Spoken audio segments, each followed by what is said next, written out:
축구 국가대표팀 감독 선임 과정에서의 논란과 관련해서 문화체육관광부가 오늘 중간 감사 결과를 발표했습니다. 문화체육관광부는 홍명보 감독의 선임 과정에 부적절한 문제가 확인됐다라고 밝혔습니다. 그러면서 그 이유를 세 가지로 나눠서 조목조목 설명했습니다. 첫째, 규정상 감독 추천 권한이 없는 이임생 기술총괄 이사가 최종 감독 후보자 3명에 대해 면접을 진행하고 우선순위를 정하여 최종 감독 후보자를 추천하였습니다. 둘째, 면접 과정이 불투명하고 불공정했습니다. 셋째, 이사의 선임 권한을 형해화하였습니다.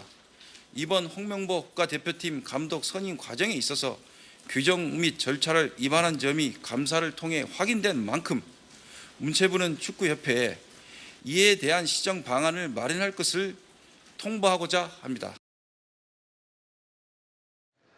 클린스만 감독 선임 때도 문제가 있었고 홍명보 감독을 선임하는데도 문제가 있었다. 핵심이 뭡니까? 어떤 부분이 제일 잘못됐다고 지적을 하는 거죠?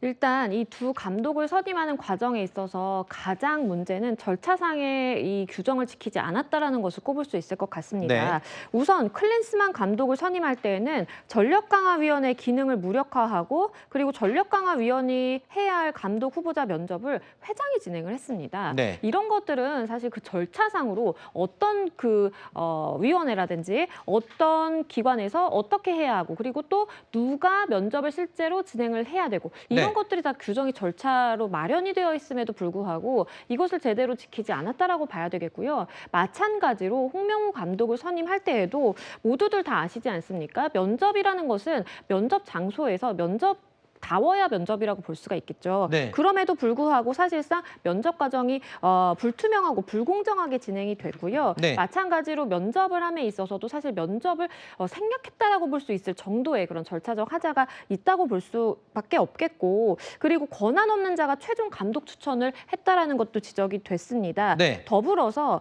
이사회 서명결이라는 것은 이사회에서 정해야 되는 것에 대해서 그 절차상으로 서면으로 입증이 될 만큼 사실 서면으로 결의하는 것이 강제가 됨에도 불구하고 네. 그러한 것을 지키지 않고 실질적으로 감독을 내정하고 발표한 이후에 형식적으로 이사회 서명 결의를 거쳤다라고 했기 때문에 절차상으로 다 마련이 되어 있는 것들을 건너뛰거나 아니면 위반했다라고 볼 수밖에 없습니다. 지금까지는 축구협회의 이 이야기들, 의혹들 또는 문제 제기 정도였지만 문화체육관광부에서 정식 감사를 돌입해서 중간 결과를 발표한 내용이기 때문에 이 부분에 대해서는 이제 사실로 확인된 부분들이 꽤 많습니다. 그런데 당장 이번 달 10일, 15일 이렇게 예정된 월드컵 예선전이 걱정입니다.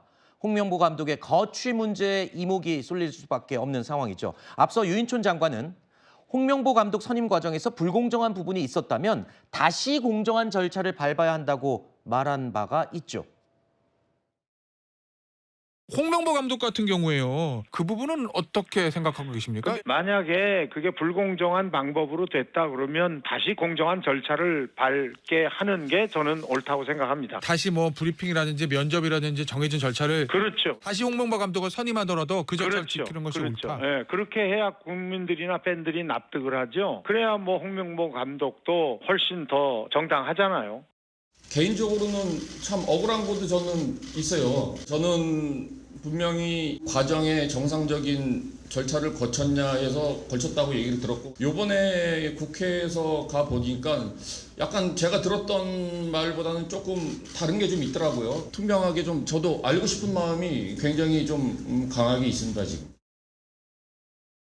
그러니까 유인촌 장관의 저 인터뷰 내용을 보면 과정에 문제가 있으면 다시 공정하게 뽑아야 되는 거 아니냐. 그래서 홍명보 감독 거취 문제가 어떻게 변화가 있나 이런 생각을 할 수밖에 없었는데 오늘 문체부의 발표 내용을 보면 과정에는 문제가 있지만 홍 감독은 그대로 감독 자리에 남는다. 이게 포인트인 것 같아요. 아마 현실적인 문제점이 있기 때문이지 않을까 싶습니다. 물론 네. 절차상의 하자가 있고 문제가 있다고 한다면 그 절차를 다시 진행하는 게 맞겠죠. 네. 그런데 이번 청문회 과정에서 살펴보더라도 홍명보 감독은 어찌되었건 최종 후보들 중에 공동 1순위였지 않겠습니까? 네. 그렇다 보니까 그런 부분도 종합적으로 고려를 하고 그다음에 지금 월드컵 예선전이 치러지고 있는 와중에 다시 한번 축구 대표팀 감독을 선임하는 절차를 밟게 된다면 네. 과연 대표팀이 제대로 운영될 수 있을까라는 그런 부분도 함께 염두에 둔 그런 결정이 아닌가 싶습니다. 그런데 이게 국민 여론 그리고 스포츠 팬들의 의견이 굉장히 분분하잖아요. 이번 결과로 그게 좀 잠재워질 수 있을지 궁금합니다. 그게 잠재워지기는 좀 어렵다라고 보이고요. 어떠한 변화가 있지 않는 이상 사실상 비난 여론은 더 거세질 수밖에 없다라고 보입니다. 왜냐하면 이러한 절차상의 위법이라든지 하자가 지금까지 잘 지켜오다가 이번에만 와르르 무너져서 이번에만 정말 예외적으로 지키지 않았을까라는 의문을 가질 수밖에 없거든요. 네. 지금까지 이렇게 해왔기 때문에 이번에서야 이것이 수면 위로 드러나게 된 것이다라고 생각하는 축구 팬들이 더 많을 것이기 때문에 어떤 네. 쇄신이라든지 변화가 있지 않은 이상 이러한 비난 여론은 지속될 것이라고 보입니다. 어떤 분이 그런 얘기를 하시더군요. 축구협회가 하면 괜히 믿을 수가 없다. 뭐 이런 여론이 팬들 사이에 형성이 돼 있는 게 가장 고질적인 문제 아니냐. 제대로 해왔다면 그런 이야기가 나오겠냐. 그런 말도 있습니다.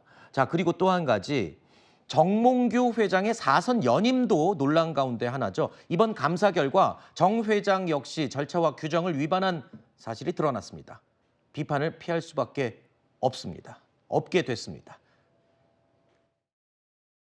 저의 거취 문제에 대해서는 신중하게 대한민국 축구 발전을 위해서 모든 가능성을 열고 심사숙고해서 결정하도록 하겠습니다. 정몽규 회장도 관련 규정을 위반한 사실이 이번 감사에서 드러났습니다. 아직 끝나지 않은 다른 감사 사항도 있기 때문에 종합적으로 고려해서 검토해서 10월 말에 정몽규 회장에 대해서도 저희들이 처분 요구를 할 계획입니다.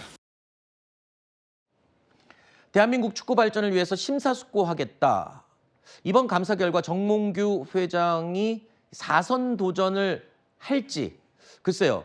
의미심장하게 한다라고 해석이 가능한 말을 남겼거든요. 그런데 문체부 입장에서는 그냥 지켜볼 것 같지는 않아요. 그렇죠. 문체부 입장에서는 이러한 감사 결과를 두고 과연 누군가에게 책임을 물어야 되는데 누구를 물을 수 있겠습니까? 바로 회장이죠. 회장이 가장 그 최선단에 서서 사실은 이러한 절차라든지 모든 것들을 관리, 감독을 해야 되는 의무까지 있는 것입니다. 그러한 것들이 잘 지켜지지 않았기 때문에 이러한 상황까지 초래가 됐다라고 볼 수밖에 없겠고 그러한 책임은 결국 정몽규 회장에게 물을 수 있지 않을까 생각이 되고요. 본인은 어쨌든 축구 발전을 위해서 심사숙고하겠다라고 입장을 밝히고는 있지만 네. 사선 연임까지는 좀 현실적으로 무리가 있지 않을까라는 생각도 해봅니다. 알겠습니다. 앞으로 축구협회가 쇄신과 변화를 보여줄 수 있을지 지켜보겠습니다.